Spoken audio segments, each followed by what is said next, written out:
আসসালামু আলাইকুম, সবাই কেমন আছেন? আশা করি অনেক ভালো আছেন। আমিও আল্লাহর রহমতে অনেক ভালো আছি। তো আজকে বাড়ি কোনো তরকারি ছিল না। আর আজকে যেহেতু গ্রামের বাজার, তো যেদিন বাজার থাকে সেদিন গ্রামের অধিকাংশ মানুষের বাড়ি তরকারি থাকে না। তো আমারও ছিল না। তো ধান নেড়ে দিছি রাস্তায়, ছাদেও রোদ নেই, কপাল পোড়া হলে যা হয়। তো নেড়ে দিছি রাস্তায় ধান, তো যাচ্ছে দেখছি ফুলকপিওয়ালা সবেমাত্র তুলে নিয়ে এসেছে। তো ফুলকপি কিনলাম 50 টাকা কেজি। তো বাড়ি নিয়ে এসে দেখি তাতে একটুখানি ফুল আর বাকি সব ডাঁটা। এর নাম কে জানি ফুলকপি রেখেছে, ডাঁটা কপি রাখলে খুব ভালো হতো। তা আমি তো লস করতেই চাইনি, কারণ ডাঁটা ফেলাই দিলে তো সব লস। তো ডাঁটা সুন্দর মতো কেটে নিলাম আর ফুলকপিও সুন্দর মতো কেটে নিলাম। তো ফুলকপি মাছ দিয়ে রান্না করবো আর ডাঁটাটা দেখবো আজকে চচ্চড়ি করে কেমন হয়। সবসময় তো ফেলাই দিই, তো ভাবছি আজকে একটু চচ্চড়ি করি, কীরকম হয় দেখি। তা সুন্দর করে আমি ডাঁটাগুলো কেটে ধুয়ে নিয়েছি। এবার তাতে দু একটা মাছ না দিলে তো ভালোও লাগবে না। তো মাছও ছিল না, ফ্রিজ ঘুটে ঘুটে দেখি কয়েকটা পুঁটি মাছও আছে, বেশি না, ওই অল্প কয়টা। তা সে মাছগুলো বের করে ভিজিয়ে রাখলাম। এবার আমি ভিজানো হয়ে গেছে, সুন্দর করে ধুয়ে আমি ওর ভিতরে মাছগুলো দিয়ে দিলাম। তো দেওয়ার পরে ভাবছি এতে কি করি। এর আগে আমি একটা ফাইন মশলা বানাই নিছি অল্প উপকরণ দিয়ে, সেটা হলো কালো সরিষা আর হচ্ছে জিরা আর 2টা এলাচ। বেশি মশলা দেব না, সাথে কিছু পেঁয়াজ কুচি আর সাথে ছিল কাঁচা মরিচ। আর এই যে সুন্দর একটা মশলা দিয়ে তাতে দিয়েছিলাম একটু লবণ, একটু হলুদ, সাথে স্বাদ মতো তেল দিয়ে সুন্দর মতো চটকিয়ে আমি একটা চচ্চড়ি তরকারি বানিয়ে নিলাম। ভাই রে ভাই, তরকারিটা যা মজা হয়েছিল না, আপনাদেরকে কি বলবো। তো আপনারা কখনোই যেন ফুলকপির ডাঁটা আর ফেলবেন না, এভাবে রান্না করে খেয়ে দেখবেন, অনেক মজা।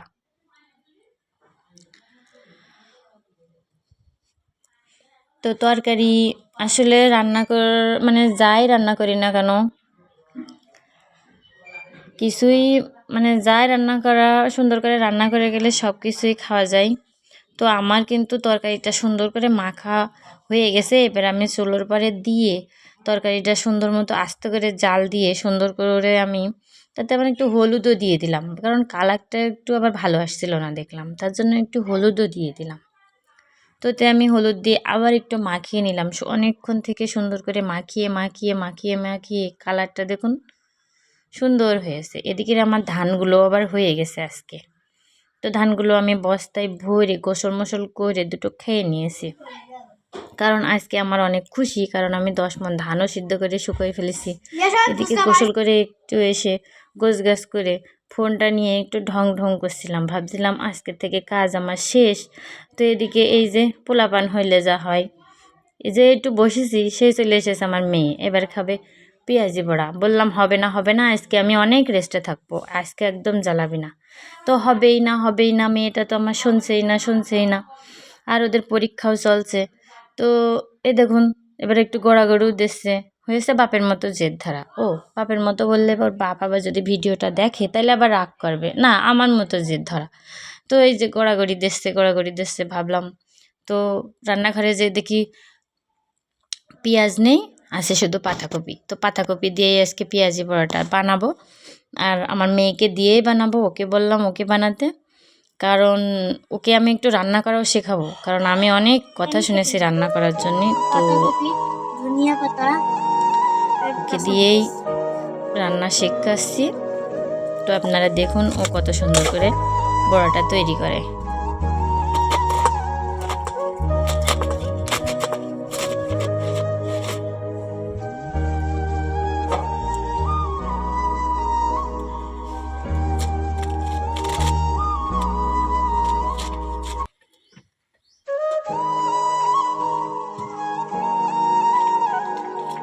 পেঁয়াজ ছাড়া শুধুই পাতাকপি দিয়ে পেঁয়াজটা বানাবো, আর আমার রান্নাঘরে রয়েছে মাহি। এবার পেঁয়াজ ছাড়া সম্পূর্ণ পাতাকপি দিয়ে বড়াটা বানাবো, আর আমার রান্নাঘরে রয়েছে মাহি।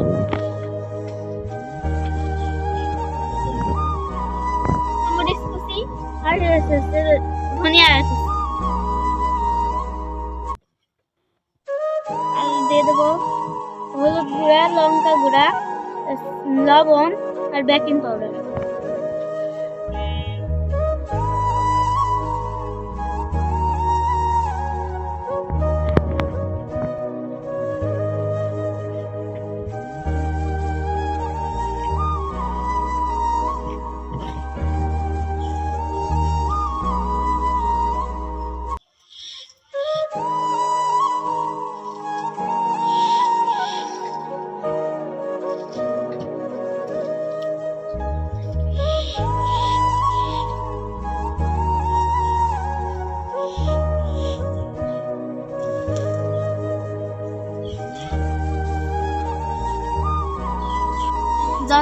যতক্ষণ না কপিটা নরম হয় ততক্ষণে মাখিয়ে নেব।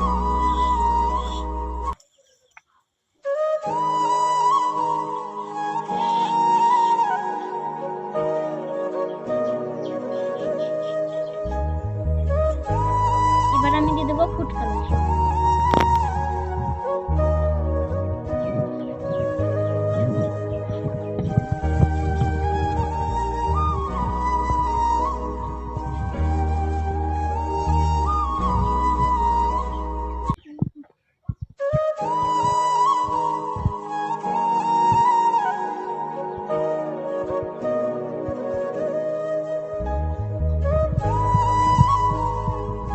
নরম হয়ে গেছে, এবার আমি একসাথে আটা মিক্স করি।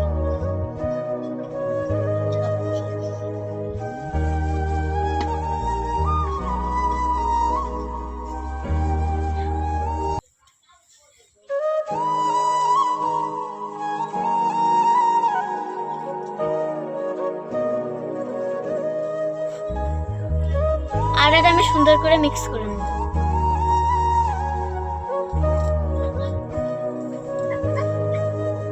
হয়ে গেছে, এই যে আমার আটাটা মাখা হয়ে গেছে সুন্দর করে। এবার আমি ভেজে নেব। আটাটা আমার মাখা হয়ে গেছে, ভাজার জন্য এবার আমি তেল দেব।